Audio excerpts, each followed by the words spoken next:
Hey, it's Erin. By now, you're probably very familiar with HIIT, or high intensity interval training. It is one of my favorite forms of cardio. It takes an eighth to a tenth of the amount of time that traditional cardio takes. Of course, it's super intense and it's anabolic. It can help you build muscle. It is going to boost your metabolism for 24 to 48 hours after training, also known as the afterburn effect. But there are quite a few drawbacks to HIIT, especially if you're weight training. You're looking to really gain muscle and you are on a structured lifting program. HIIT, especially things like sprinting, there's a lot of eccentric force, a lot of wear and tear on the joints and on the muscles. You can lessen your recoverability, meaning the next time you're looking to weight train, you're going to be sore from HIIT. So training with HIIT and weights, it can be really, really tough. And that's not even talking about injuries or, just aging in particular. We tend to recover a bit more slowly as we age. What is the solution? Well, I have it. It is high intensity, low impact training. For that abbreviation, I'm not quite sure how you would pronounce it. If it's HILIT, HILIT, let me know in the comments below how you think it should be pronounced. But either way, it's high intensity, low impact training. Now, for high intensity, low impact training, what you're looking for is an exercise that is concentric or push based. Now, I'll explain this. With HIIT, you're typically looking at something like sprints. And for each step that you take, when you're at full speed, you might put 500 to 600 pounds of pressure on your foot as you land. And you're experiencing a tremendous amount of eccentric force with traditional HIIT. Now take this exercise, a sprint for example, and put yourself on an assault bike or get on stairs, push a sled.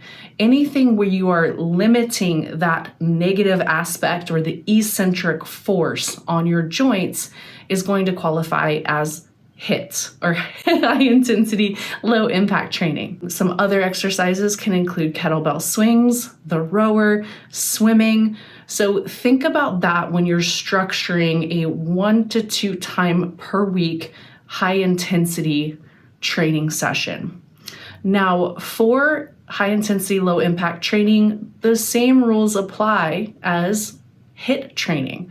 So you're looking to get your heart rate up to 80% of max. So max is 220 minus your age. So for example, if you're 40, your max would be 0.8 times 180. And that is what you're going to shoot for.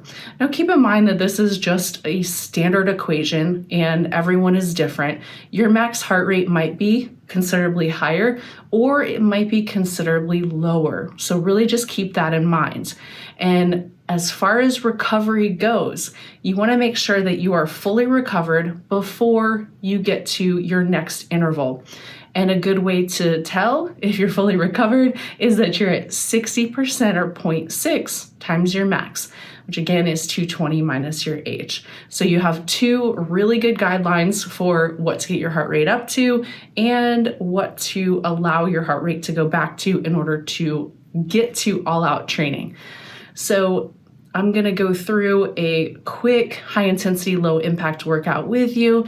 We're looking at, to start, 3 to 4 rounds of between 15 to 30 seconds of all-out effort. And also keep in mind that as you do these intervals, it's going to have a cumulative effect on you. So after you do the first interval, it might take you a minute to a minute and a half to get your heart rate back down to that 60%. Each successive interval, though, it's going to take you a little bit longer each time, a little bit longer each time, and that is totally fine. That is actually something that you want to look for. Now, when you're looking to do high intensity, low impact training, again, it is similar to HIIT with the parameters. So we're looking at 20 to 25 minutes max as far as your workout goes. So if someone tells you that they're able to do HIIT or high intensity, low impact training for an hour, and that is the working time, and they're not taking 10 minutes in between each sprint, I would highly doubt that. So, you do want to keep that training time pretty short, so 20 to 25 minutes total, not including your warm up or your cool down, which can be 5 to 10 minutes depending on what you like to do before and after training. So that's just something to look out for. Now, if you're new to high intensity, low impact training, I would really suggest that you start on the low side of everything. So training once per week to start, and you might start with just 2 to 3 intervals. And the idea of progression goes with high intensity, low impact training also. So let's say this week you're doing once per week, 3 rounds of 15 seconds all out on the assault bike. Next week, you might do 3 rounds of 16 seconds and then 3 rounds of 17 seconds.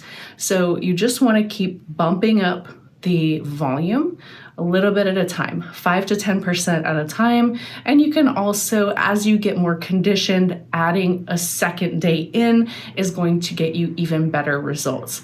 So you want to kind of plan it out. You want to have 72 hours-ish between your 2 high intensity, low impact training sessions.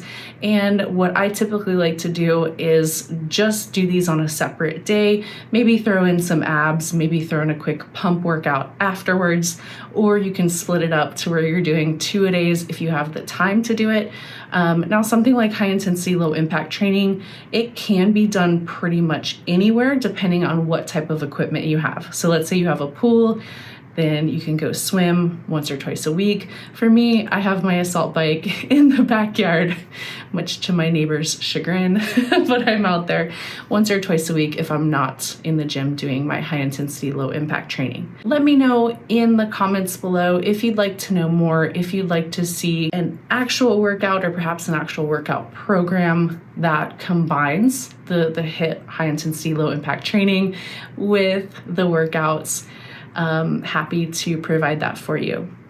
And if you try high intensity, low impact training, let me know what you think of it. Again, we're looking at concentric or push-based exercises where you are limiting or eliminating that eccentric or negative force on the muscles, which is going to limit the wear and tear on the joints. It's going to improve recoverability, so you're able to get a lot more volume in, and you're going to get the benefits of HIIT without the wear and tear that HIIT brings along. That's it for this time.